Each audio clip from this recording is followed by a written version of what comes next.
Las preguntas es para Gerardo en el tema de la matriz energética, así como lo veo en resumen y a nivel mundial, me parece que esa matriz la tenemos que convertir más que a matriz energética mundial, a matriz fiscal mundial, me parece, y quisiera ese comentario, ¿no? ¿Matriz qué, perdón? De matriz fiscal, es decir, que se interprete a través de un impuesto global tomado en cuenta a nivel mundial, porque los 2 grados centígrados no va a subir en Ecuador, va a subir en Argentina y va a subir en todo el resto del planeta.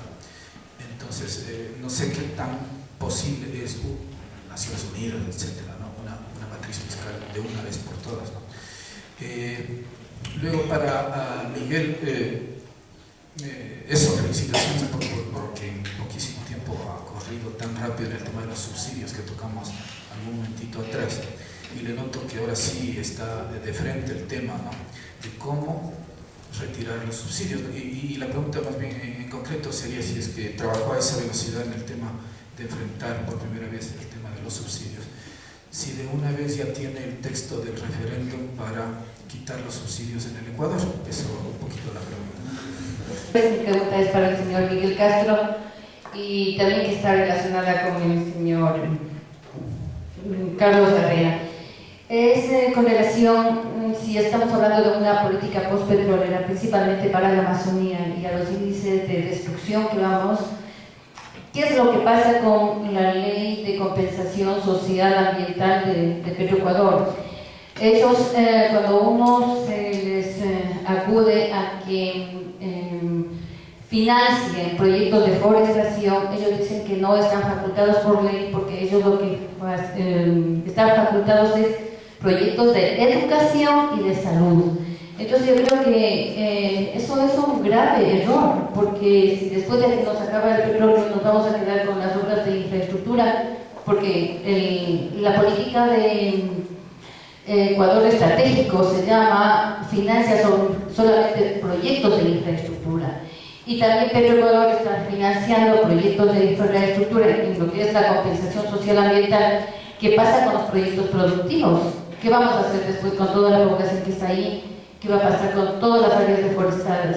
Entonces yo creo que ustedes que están manejando el tema, sería muy importante que se haga que se incite a estas instituciones a que revean esas decisiones, que me parecen un error gravísimo. A la gente hay que darles proyectos productivos. En orden de los conferencistas, quisiera preguntar al primero. Él hizo una lámina en donde se refería a eficiencia y ahorro.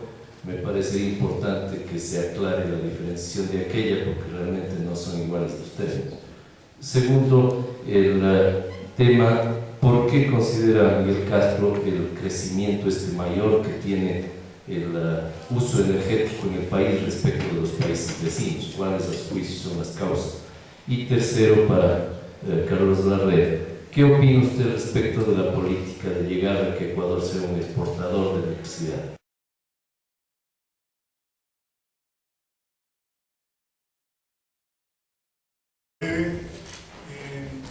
Por el tiempo y darle lugar a los otros panelistas para responder. Yo no sé si entendí bien su pregunta, pero creo que se refiere a cómo se van a distribuir los costos de reducir las emisiones del cambio climático, o cómo transformar esa matriz energética. Sí, transformar la matriz energética en un impuesto global con un solo precio de petróleo, algo así, y un solo precio de combustible. Hasta donde yo sé, el único intento que ha habido parecido a ese que usted menciona es el intento de poner una tasa de carbono al uso de combustibles fósiles. Esto ha sido imposible a nivel global de que se instaurara. Como ustedes saben, se eligió en Naciones Unidas más el mecanismo del mercado de carbono vinculado con el pago a la reducción, pero no se aceptó. Y yo particularmente veo pocas chances de que eso tenga algún camino, por lo menos a ese nivel de negociación, como introducir una tasa de carbono o una tasa por el uso de energía. En esto creo que muchos países, todos los países tienen intereses divergentes, y va a ser muy difícil que los países logren ponerse de acuerdo a menos que haya una fuerte presión ciudadana y actores políticos en los gobiernos que tengan otro impulso que el que tienen los actores políticos actuales. Con respecto a la segunda pregunta sobre la eficiencia, la diferencia entre eficiencia y ahorro, hay varias maneras de definir, o varios componentes que tiene la eficiencia energética. Normalmente hablamos de eficiencia energética, o lo más tradicional es hablar de la eficiencia de los equipos. Por ejemplo, cambiar una lamparita incandescente por una lamparita compacta. Hay un cambio tecnológico que implica un mismo beneficio energético con menor consumo de energía. Ahora, hay otro tipo de ahorros, otro tipo de eficiencia. Por ejemplo, la reorganización del sistema de transporte va a implicar, puede llegar a implicar transportar la misma cantidad de energía con menor cantidad de pasajeros. Esto es otro concepto de eficiencia energética diferente al del cambio estrictamente tecnológico, sino que habla más bien del ordenamiento diferente, del ordenamiento racional de la producción. Hay otro concepto de eficiencia que es la eficiencia asignativa, que es un concepto que se toma de la economía, que tiene que ver con asignar diferentes fuentes energéticas según el uso. El caso típico de esto son los calentadores solares para, valga la redundancia, calentamiento de agua, donde uno sustituye combustibles fósiles o electricidad para calentar agua, por ejemplo, por energía solar. En este caso la eficiencia viene dada porque se cambia la fuente que se utiliza y se utiliza una que es de libre acceso hasta ahora, por lo menos. Finalmente hay un concepto que va más allá, y acá está la cuestión del ahorro, que tiene que ver, la eficiencia tiene que ver con lograr el mismo confort con menor uso de energía. El ahorro tiene que ver con la austeridad, requerir utilizar menor energía, aunque tengamos que perder un poco de confort, perder un poco de algo de lo que hoy contamos. Entonces hay una gama muy amplia, más o menos traté de dar respuesta. Gracias. Me preguntaba primero sobre los subsidios. Bueno, no conozco si hay un texto a referendo, no tengo ni idea en eso. Pero más allá de ese tema, esa es la pregunta mayor, creo yo. ¿Cómo retirar los subsidios? Y la pregunta y el análisis que falta para la política energética de Ecuador. No he realizado estudios a fondo de ello, no he visto tampoco estudios detallados de una programación para retirar y que básicamente debería focalizar por lo menos para el uso energético que no se reduzca en los hogares más pobres, honestamente corrección de GDP, y que si eso se reduce incluso en hogares rurales probablemente implique deforestación por recoger leña para compensar ese uso energético para producción. Y el más difícil, ¿dónde está, cómo se transmite el precio del transporte o el precio del pasaje en economía? Me explico, es muy probable que si retiramos los subsidios de la noche a la mañana prácticamente sube el precio de todo, y como la gente no lo sube de una manera, digamos, de cuantificar, me subió el 10%, lo subo tanto, sino que subió algo y lo va a colocar en términos de lo sube $1, lo sube $2 el precio de los víveres, porque los víveres usan el transporte para llegar a los mercados también. Inflacionario. Es un efecto inflacionario, exacto, probablemente es un efecto exponencial. Un efecto inflacionario difícil de ver, y creo que se debería realmente estudiar y analizar eso y hacer una programación para saber dónde focalizar y en aquellos sectores o precios más sensibles en la economía poder hacer compensaciones, creo yo. Es una buena pregunta, creo que es el camino a pensar a futuro, pero aún focalizándolo, en mi opinión, queda un excedente, y el excedente se puede revertir en cubrir la misma deuda histórica social, que son los principales argumentos del gobierno de por qué está ampliando tanto la frontera de extracción petrolera, y también ese excedente reinvertirlo en la transición energética.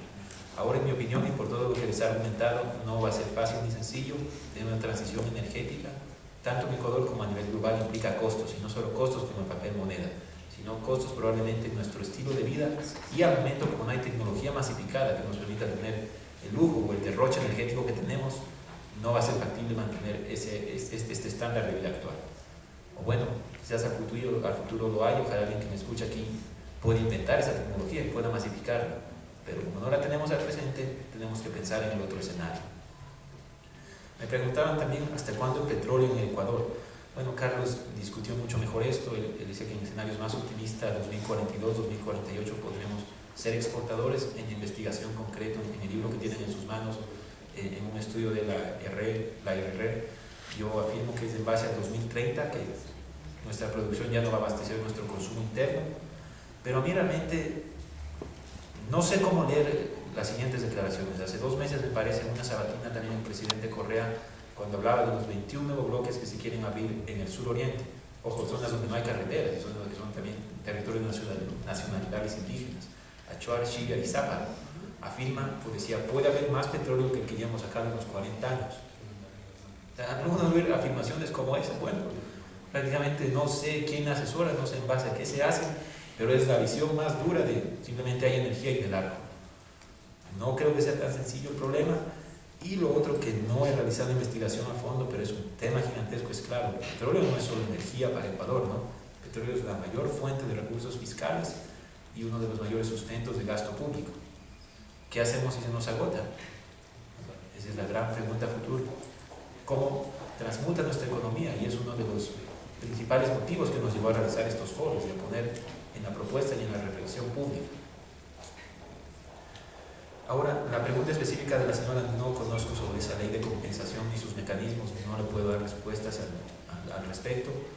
Creo que se debería, de mi opinión general, no sé por qué no han puesto también poder hacer programas de reforestación, en mi opinión es algo que se debería hacer, ojo, zonificando bien las zonas y las especies también, que sean especies nativas en preferencia, y no sé tampoco por qué no invierten en proyectos productivos.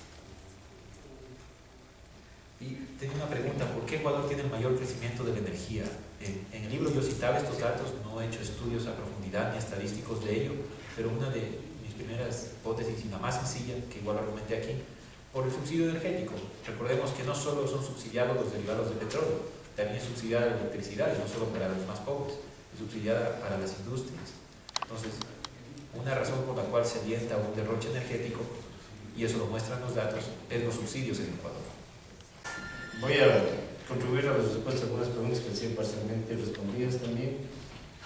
Ya habíamos visto hasta cuándo el Ecuador podría continuar siendo un exportador de petróleo. Esto depende de varios factores que no se conocen. Primero, cuántas reservas existen en el futuro. Como les decía, nadie sabe con precisión cuántas reservas existen y como probadas. Los datos que generalmente publican las fuentes oficiales varían de un año a otro, no son demasiado confiables. Y eso pasa no solo en Ecuador, sino en todos los países petroleros. Asumiendo, como les decía, las hipótesis más optimistas, esta fecha difícilmente pasará de 2042 a 2048. Esto quiere decir que podemos pensar que tenemos entre 18 con 2030 y 33 años más como exportadores de petróleo. Pero hay que ver esto con claridad, porque esto no quiere decir que vamos a seguir como ahora hasta el 2013, sino que cada año vamos a exportar menos. Si en los próximos 2 o 3 años el volumen puede subir debido a la recuperación mejorada, pero después de eso va a seguir declinando muy fuertemente.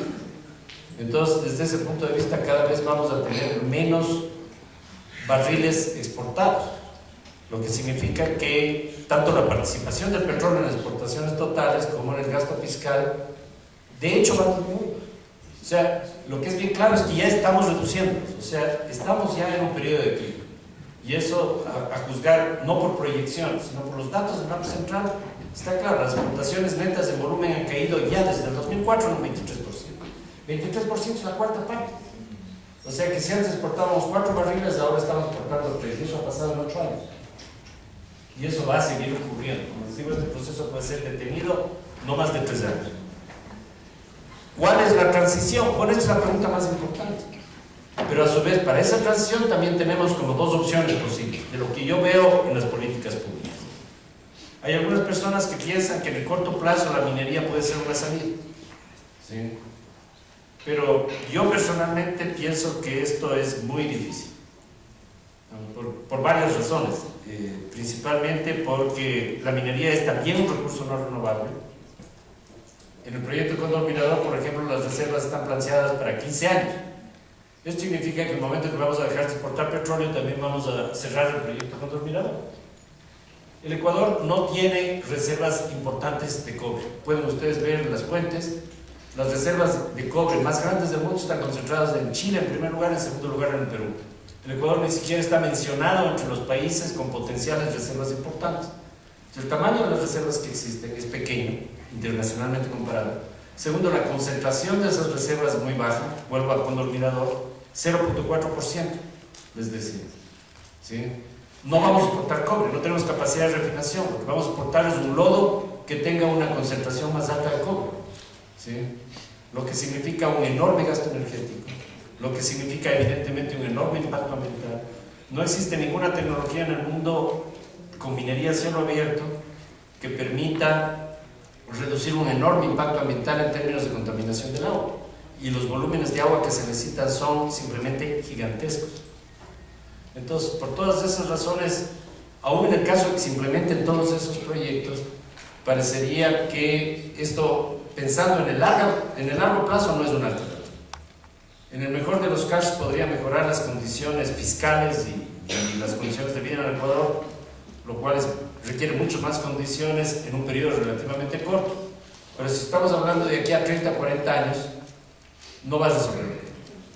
Entonces, desde ese punto de vista, creo que esta crisis sí representa una oportunidad, porque el Ecuador puede pasar a una economía no postpetrolera, sino post-extractivista. Y eso es fundamental, a base de un enorme potencial que tiene. Creo que en ese sentido, por ejemplo, el turismo puede ser una opción muy importante. El Ecuador está aprovechando menos de la séptima parte del potencial turístico que tiene en este momento aprovechar Costa Rica, que genera el 7% de todo su empleo nacional y el 7% del Producto Interno Bruto solamente con la actividad turística. En el Ecuador las cifras están entre el 1 y el 2%. Estamos por debajo de Perú, ¿sí?, en términos de la posibilidad de utilizar el potencial turístico. Y existe, además del turismo, otras posibilidades en términos de mejora e inversión en educación y salud que pueden permitir que el Ecuador tenga posibilidades importantes en ciencia y tecnología en el futuro, que me parece que no son utópicas, pueden plantearse pese a que tenemos un enorme retraso histórico en ese sentido. Volvamos al caso de la energía. Alguien preguntaba, y con eso fue la tercera pregunta, si el Ecuador puede ser un exportador de energía. Por supuesto que sí. Pensemos que el Ecuador es el país que más energía solar recibe por unidad de superficie en el planeta, por estar sobre la línea equinoccial. Tenemos áreas ampliamente adecuadas para esto, como la península de Santa Elena, una buena parte de Manabí, la gran mayoría de las Islas Galápagos, etc. Les había dicho que el potencial geotérmico del Ecuador es gigantesco. Tenemos 62 volcanes activos solamente en el Cuaternario, ¿sí?, lo cual es enorme. ¿Sí? Y hay países como Islandia, Italia, que han desarrollado enormemente ese potencial. Entonces, si juntamos todas las fuentes renovables de energía, el Ecuador tiene un enorme potencial. Y creo que por los que se plantearon, digamos, la escasez de energía en el futuro puede ser un problema serio a nivel internacional. Entonces, la posibilidad de que el Ecuador se convierta en un exportador neto de energía, o de electricidad en este caso, yo creo que es muy amplio. Pero lo que sí requiere es una política coherente hacia la sustentabilidad. No vamos a tener energía hidroeléctrica si no tenemos agua. Y si seguimos manteniendo la tasa de deforestación que tenemos actualmente y no tenemos una política efectiva porque no la tenemos, eso nos indica prácticamente todos los estudios empíricos que se han hecho con información satelital sobre la tasa de deforestación en el Ecuador. Simplemente estamos destruyendo el futuro del país. Estamos destruyendo la biodiversidad, estamos destruyendo la posibilidad de tener agua en el futuro. Les había analizado el caso de Coca-Cola Sinclair, que creo que al menos merece una investigación seria tomando en cuenta los impactos futuros del cambio climático en las próximas décadas. Y esto no solamente es aplicable para el caso de la energía, sino también para la agricultura, ¿sí?, que definitivamente es la fuente más importante de seguridad alimentaria, de soberanía alimentaria y para la economía nacional. Entonces esto nos conduce en realidad, creo que el Ecuador nunca va a tener problemas por la falta de sus recursos naturales, porque el Ecuador tiene una enorme abundancia. Compárenlo con el Perú, la cantidad de lluvia que nosotros tenemos, ¿sí? Solamente Ecuador y Colombia tienen esa enorme dotación tanto de agua como de biodiversidad. Entonces creo que eso nos da un potencial enorme, pero obviamente no es más que un potencial, todo depende de nosotros. Y hay este problema. Y creo que justamente en estos años, de aquí al 2016 o al 2020, se definirá el futuro del Ecuador. Porque si seguimos como estamos, yo creo que en realidad estamos desperdiciando una enorme oportunidad de comenzar una transición ordenada hacia una economía post-extractivista. Una última pregunta se refería justamente a las políticas de las empresas petroleras como Ecuador como compensación. Yo tampoco conozco los detalles, pero sí me parece que el tema forestal es un tema clave. Como si usted menciona que eso no está incluido en estas políticas, y además tomando en cuenta que los recursos disponibles para el petróleo son cada vez más reducidos, creo que no tenemos posibilidades de pensar que a base de las contribuciones de empresas petroleras vamos a resolver los problemas sociales de la Amazonía. Vean lo que hace Repsol YPF en el Parque Yasuní, y los efectos tremendamente negativos que ha implicado esta política para el pueblo guaraní.